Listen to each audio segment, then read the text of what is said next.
South by Southwest Interactive Conference brings together cutting-edge technologies and top-notch reporters and bloggers in the industry to discuss the future of emerging technology.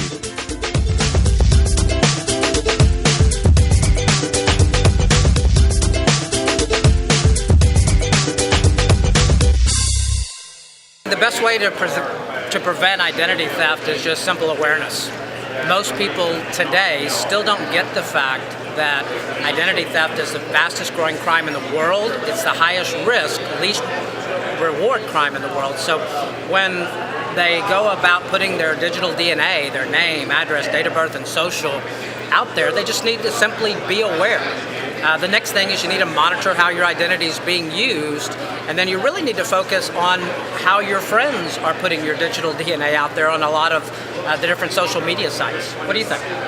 Yeah, I mean, as we talked about in the panel, I think the ounce of prevention theory that it's easy to get scared after something like that, and I tried to caveat with all the great information Bill gave us about all of the details and how susceptible a lot of us are, that we can't prevent everything, right? But you can do something. So you can put a lock on your phone. You can get into a habit of regularly changing your passwords.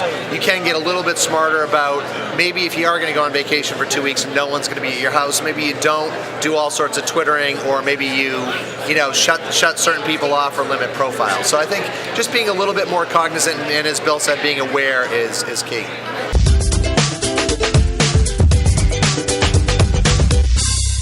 A lot of people tell me, well, I don't do anything online, or I shred all my documents.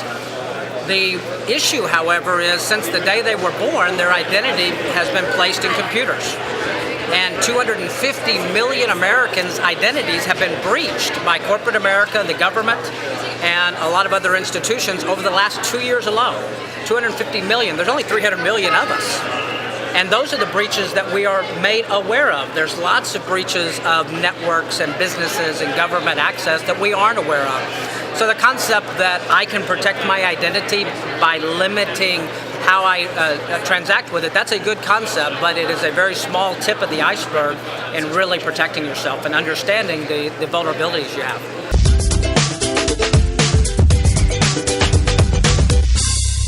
In the 1980s, there were 300 reported cases a year.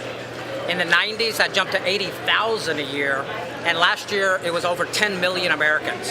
And the reason being is the growth of the internet, and not just for the ability for us to put our information out there where thieves can steal it, but now those thieves can use the internet, the faceless wonder that it is, in order to transact with those identities. So you now have, in the 80s, where it was some crackhead or a family member that was stealing your identity, you literally have worldwide criminal networks, the mafias, now are big time into identity theft. It's estimated they did over 1.5 billion last year alone in identity theft trading.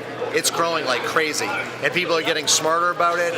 They're doing things that are making it less detectable. So they're creating smaller, timed-out viruses that get out there and then shut down, so that they fly under the radar of some of the digital security folks like Bill's company.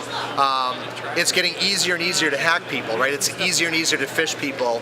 And so one of the things that I was really excited about that Bill's company talked about is this thing called voice biometrics. So your voice print is much more unique than a password could be or other things could be, and only you can be responsible for it. It's harder to steal it, like your fingerprint or DNA, where that's relatively easy to sort of get after the fact. So that's opened my eyes to, certainly I was aware of biometrics, but voice biometrics being, I think, one of the ways that easily can help us validate and keep ourselves secure in the future.